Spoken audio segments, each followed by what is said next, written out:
So this movie's not like a Netflix movie. Yeah. But it's on Netflix. It's on Netflix. I had seen it previously. Right, and we're talking about Delirium with Topher Grace. That 70s show. Good old Eric. Yeah. Topher Grace. And also Eddie Brock in Spider-Man 3. Yes. Spider-Man 3? Sam Raimi's Spider-Man 3. Yes. Not to be confused with the Spider-Man 3 that's coming out next year, I believe, if I'm not mistaken. Probably. Why didn't you like it? I just felt like they didn't really establish much of a sense of terror. It just didn't scare me throughout. There were a few good shots, but it's also tagged as horror too. Is it? Because I didn't get that feeling. I thought it was just like a suspenseful thriller. And it's kind of just any other crazy movie, any other crazy person movie where it just turns out that, yeah, he was just a crazy dude. Yeah, but that's like a trope. You know? And you kind of knew from like, okay, so he's probably just seeing things, and then sure enough, he's... But some things he wasn't seeing. And that's why it begs the question, what was his delirium and what wasn't? Was his brother really there? Was his mom really there? Probably Was the girl there? I mean, I don't fucking know. That's why I didn't really like it. But like, see, that's like why I liked it, because there's like so many questions. Because if the girl disappears, like at the end, because she walks over to the cop, and then it cuts to Topher Grace, and then back to her, and she's just gone. And then it's like, okay, well, wait a minute, if she wasn't there when the doctor came in, what was she freaking out about? You know what I'm saying? So was the interaction between the doctor and him real, where she didn't give him his medicine? Like, you know what I'm saying? Because that's when it really starts to go off the walls. But he's hearing things from the start, even when he is taking his meds. How so? There's like a scene where he like opens up a little hatch and he sees like a little jar in there. Yes. And he just shuts it and he's just like, believe your mind, not your eyes. And he takes his pills, he takes his medicine. So did he see that? He was on his medicine. The jar with the tongue in it? Yeah, that's what was in it. But, okay, exactly. But that tongue led to the underground tunnel, which led to his mom with no tongue. Yeah, but which would explain the phone calls and him hearing something on the phone. But he could just be hearing the phone and running to answer it. Yes. So I'm saying he probably never saw, like the tongue was probably never real until his craziness decided to indulge it, which then led him down a rabbit hole, but it's just none of it was happening, and he was right to just shut the door and fucking walk away from it. But how do you know that? Because that's the way that it paints that picture. So do you think the room wasn't real? Do you think all the corridors weren't real? Probably not. You don't think so? I mean, he probably walked down... Because the brother was mentioning that he did it when he was a kid. And whether or not you think the brother was real, that could have been him saying, like his inner thoughts being like, oh, like, you know, you did these things. Yeah, the brother obviously played by Callan Mulvey. Who is in Marvel and DC. I was going to mention that. And also in the shitty 300 sequel.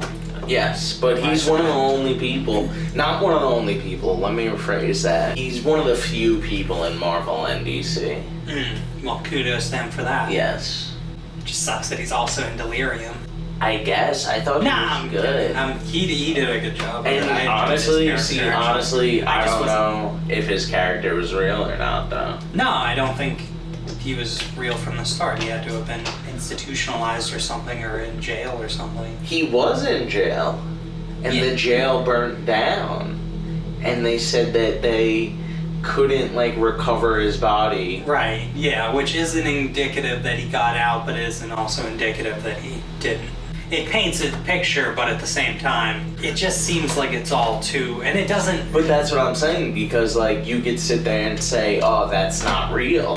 Because when I first saw it, that's what I thought. I was like, oh, that's not real, that paper.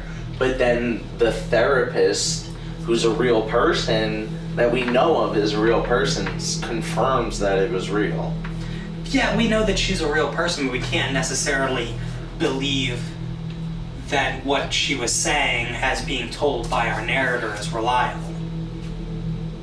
What do you mean? Because he could be believing that he's hearing certain things from her or receiving certain information that the audience interprets through him, because a lot of the things that we see in the movie are interpreted through our character Topher Grace, Yeah.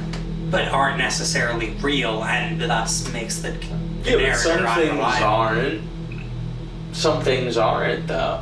So, but I'm And how saying come that even someone who's real could be delivering information that's interpreted differently by an unreliable narrator.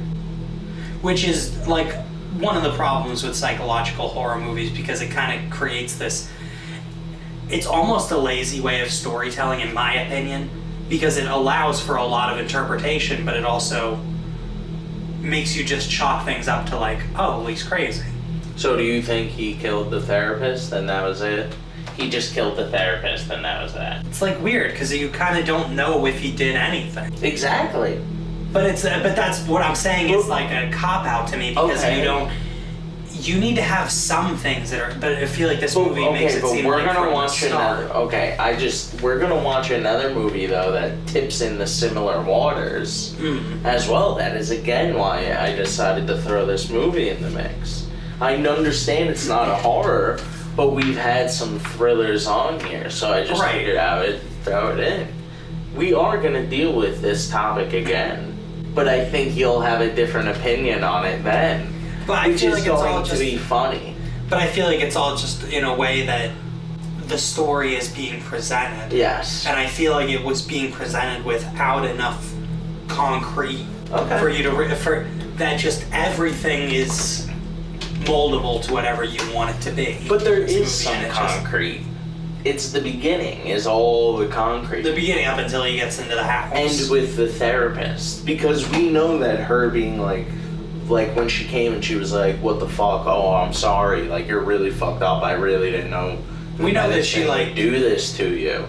Yeah. So she was like, I'll go get some. But then again, if it was real at all.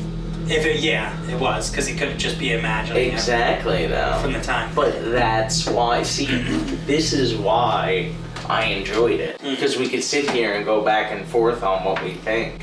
It brings up the question. And talking about it definitely brings like a different type of appreciation level to it. Somewhat off topic, but it made me think, because just the beginning, the premise of it, the guy's on, probation or parole, let's say, like it's like a house arrest situation, he has a little ankle bracelet. Yes. And it made me think of the movie Disturbia. You remember that one? Shia LaBeouf, 2007? I don't. It's not a crazy good movie. It's emotional at times. I would say that it's one. Which one do you think is it's better? a better Disturbia. Okay. I feel like I enjoyed that one a little bit more than this one. But this one's cool. They had good like effects, makeup, like the scary dad behind him thing was pretty cool. I mean, I feel like I've seen that effect, like that specific like face torn effect on like other things before, that it's like a specific like makeup mold or whatever. I don't know how shit is made, but it was cool but not original. It didn't look like something that I hadn't seen before. And the movie was also directed by Dennis Iliadis, who directed Last House on the Left. Have you seen that one? I have. That one is a fucking good one. I enjoy that movie, and that one is more of a concrete based than reality, which, I mean, I guess this was just a stretch artistically for him, but that movie was really fucking good. Obviously, the microwaving head scene at the end was fucking badass. I don't know, it was one of the more, like, unique kills that I thought in the horror movie. Give him fucking credit for that one. And this one's on a budget of $3 million. Guess how much you think it did at the box office? I think it did terrible. You would be right in assuming so. Yeah. $378,000 in the box office. So I mean, I guess we won't be getting a Delirium 2. One thing that's interesting about this too, it's produced by Leonardo DiCaprio. No way. One of my favorite actors. That's funny. That's funny because that's the person we're gonna be talking about. Yes. Now I know what you're talking about. Exactly. That one's... So it's even better that he's a producer. Yeah, I mean, That is so funny. because of he has a It makes sense now. he has a production company. He's the founder of Appian Way, so they're one of the credited producers. Leonardo DiCaprio is on there if you watch until the end. Okay. And then there's also Jason Blum of Blumhouse, which they produce like a lot of the modern horror movies, like Happy Death Day. They got Get Out, Insidious, 2018 Halloween, So they're which probably we'll be like talking they're about. probably makeup. Quite possibly. They're probably makeup and effects. Yeah, but those were two. I wanted two of the producers. They weren't. That's the only probably the ones, studio. but- How many spooky ghosts? How many spooky ghosts would I give this? Yeah. Huh. I mean, I would probably say like 3-3. 3 spooky ghosts. I think because I think it has like you know, like we were saying, it brings up questions. It makes you like think, wonder. You could sit there and have a different person's perspective. Yeah.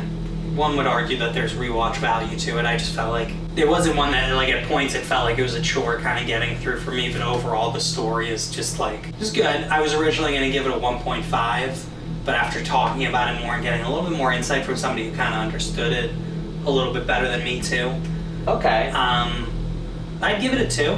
Wow. Okay. And I would say, like, if you're a big fan of Topher Grace and you want to see him in something, like, sure. Would I necessarily recommend it as somebody who wants, as on your list of Halloween movies to watch during October? Nah, that doesn't really make my list. Wow. But will I watch it again? At some point, probably. And maybe then I'll have a different perspective. It's kind of the way it goes every time you watch a movie. Yeah.